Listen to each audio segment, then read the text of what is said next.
works for Fozzie Bear. Just because it works for Fozzie Bear doesn't mean it should work for me. Hello, Muse. It is I.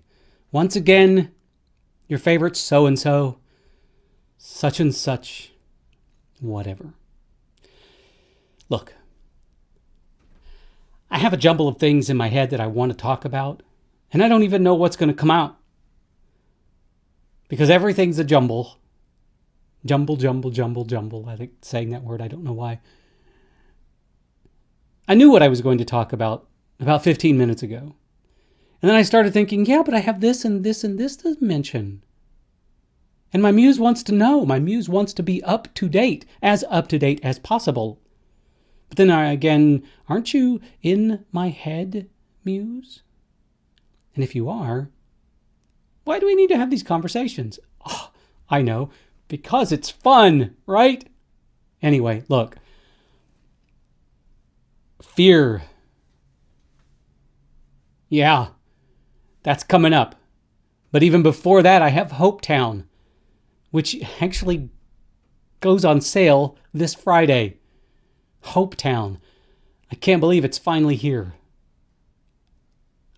This has been a really special book for me because I know we say that all the time. Every author I know always says this is a really special book. This time around, I had a really important message to say. And that message is that the world seems to be lacking empathy. And life is really hard to get through without empathy. And the main character in this book, Tak, has empathy in spades, and he didn't even know he had it. And I wanted to write a book that highlighted that. The necessity, the need for empathy. And I think I did it.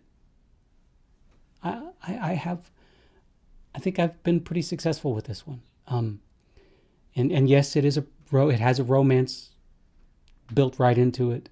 It's a charming little romance, quirky. I keep calling it a quirky romance. But anyway, that's not really what I wanted to talk about. I just wanted to toot a little bit on the old jack horn. Did I really want to say that? Oh, well, I did. What drove this conversation was the editing of Fear. Now, I'm not going to lie to you, Muse. I was scared to death about submitting this book. Now, not because I didn't trust the story. I fully trusted the story. It's a really good story. And it's got good characters. And it's going to make a wonderful, fun series.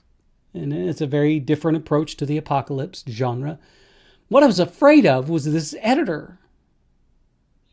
The editor that I had been working with, bless her heart, she has been wonderful. She is a lovely human being, and she goes out of her way to try to educate me in the ways of the English language. Sometimes it works and sometimes it does not. Hence my speaking the English language, because it's not the easiest language to use. But she has been like a whoopee. She's like that thunder vest that dogs and cats wear to keep them comfortable.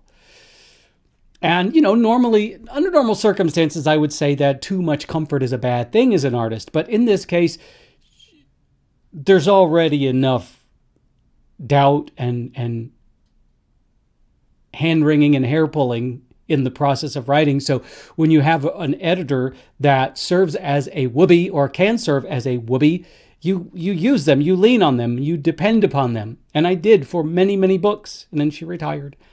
That made me sad. But that led me to have to find a new editor. Now, this is a different story because Fear is being published through Devil Dog Press. So I told the manager to just use their in-house editor. Even though I knew their in-house editor had a reputation. She's a brilliant editor. She really is. But I don't want to disparage her, because it wouldn't be disparaging her. It would be encouraging anybody that if you ever get a chance to use her, because she's really that good. But I was scared, because not only was she a new editor, she was a tough editor, a tough as nails editor. And I was used to the cuddly wuddly little editor. And so I submitted it, and a few weeks, a month or so later, I finally get the manuscript back. Now, the good news is, there's no bad news. The good news is that she absolutely loved the book. She said it was a fresh take on the genre, and I'm witty and blah, blah, blah, blah, blah. But she did point out something in the manuscript that I knew about. I was completely aware of it. And it has been something for the longest time that I used as a selling point and a crutch at the same time.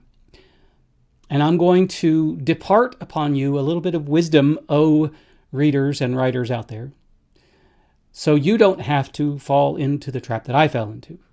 It's not really a trap. It's not really a bad thing. It can be a bad thing if abused. But what I'm talking about, and I'm so hesitant to say this because it has been one of my best friends as a writer for a long time. So much so that I'm afraid if I mention it, that it will pack its bags and leave. And I will never see it again. And then I won't know what to do. What I'm talking about is pop culture references. There, I said it. My name is Jack, and I'm a pop culture reference addict. Hello, Jack. Thank you. I use them. I have used them since the first book I wrote. And I knew that I was going to use them. I knew that I was going to be that author that depended upon pop culture references. Why? Because I've always felt that pop culture references give an immediacy to the writing. It doesn't necessarily date the writing. It gives an immediacy to them. It gives something for the readers to connect to that is directly tied to something other than literature.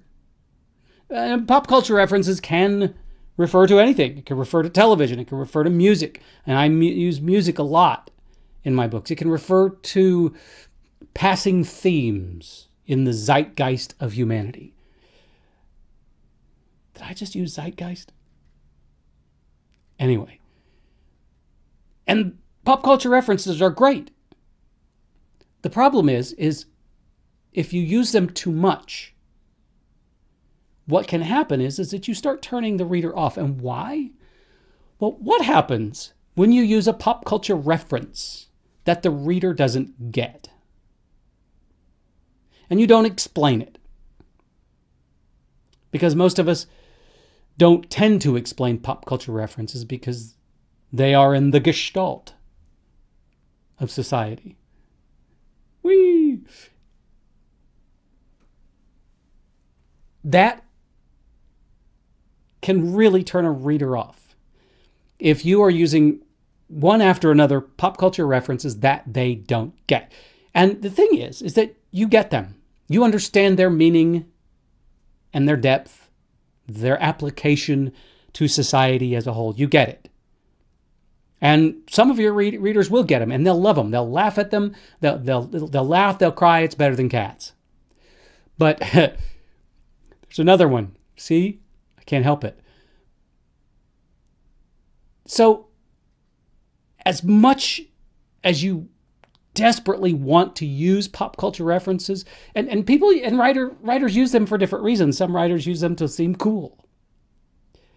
Because, seriously, when you're hip on all of the cool pop culture references of the day, you do come off as being not worldly, but just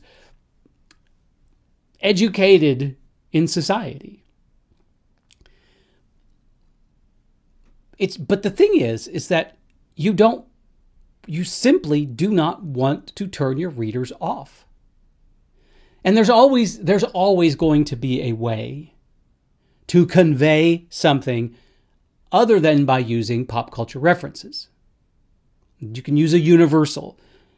And you know, there are plenty of universals that can substitute for pop culture references. They may not seem as cool, they may not be as funny, they may not be as immediate, but they're always understandable. Everyone gets them. Hence the term universal. Now here's the thing. You can go through my books, and even if it's a period piece, I have pop culture references. In Dracula theory and Frankenstein theory, I have pop culture references from pop culture of that period. Now, the thing about that is when you use a pop culture reference, for example, when you use a pop culture reference during a period piece, say when Franz Liszt was alive and playing concerts, and women would swoon over him because he was reportedly so beautiful. That kind of pop culture reference is almost transcends into the realm of universal because it's a part of history. We know this. We know about Mozart. We know that Mozart wrote complete symphonies in his head before even putting pen to paper or pencil to paper. We knew this. We know this. But pop culture references today are not universal because they haven't, first and foremost, they haven't withstood the test of time. Some pop culture references do withstand the test of time. Some don't. For example, Alf, alien life form, aka Gordon Shumway. One of his favorite snacks was cats. That's why they wouldn't let cats anywhere near him. Pop culture reference. Not many people would get that. Some people would. If you're an Alf fan, if you're an 80s freak, you'll get that. But not everybody even knows that Alf stood for alien life form or that his name was Gordon Shumway. I do. And that's part of my problem, is that I am a veritable wealth of useless pop culture trivia. So, granted, most of my pop culture trivia comes from the 80s and 90s. Okay, mostly the 80s. But that was one of the greatest eras ever, especially for music. Anyway, that's an opinion, not a fact. Not a fact. It is a fact that Alf's name was Gordon Shumway and that he liked cats. Not an opinion, fact. But if I were to drop a bunch of Alf pop culture references in a book, now, I could do that. I could certainly do that if, let's say I have a character in a book who is a mega fan of Alf. Sure, he would drop pop culture references within the confines of the story. But at some point, he's going to run across a character that doesn't understand his pop culture references, and he will have to explain them. Thereby, you have explained them to the reader. Nice little tool there. You see where I'm going with that?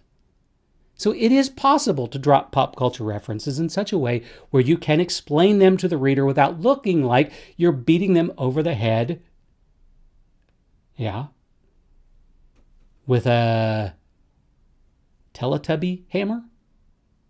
Teletubbies didn't have hammers. I don't think Teletubbies were violent. Maybe they were. Maybe in another dimension they were violent. I don't know.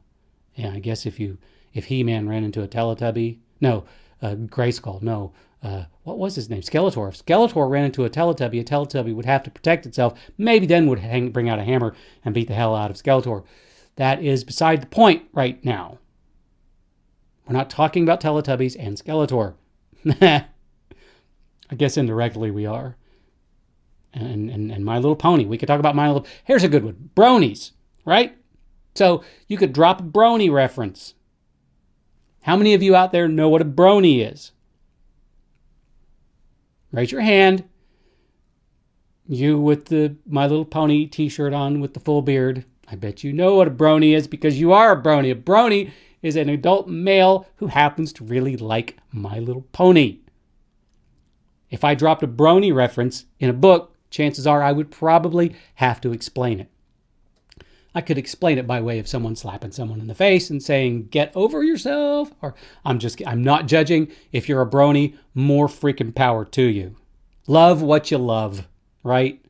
And that's perfectly fine. And it should be fine with anybody.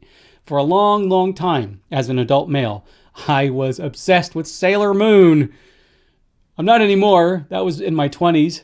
I was obsessed with Sailor Moon, but that was an extension of my love for anime and manga.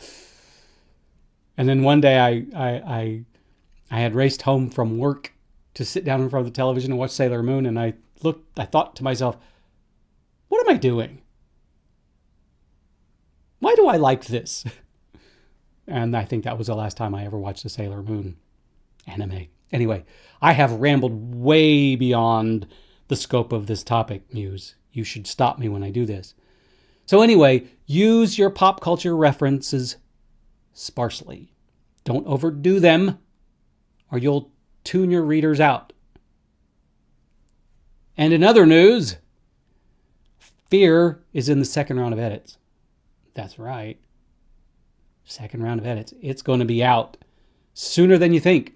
And I am already 15,000 words into Defying Gravity. Never before have I had a book that has written itself so quickly. And partially that is happening because it's quite a bit autobiographical.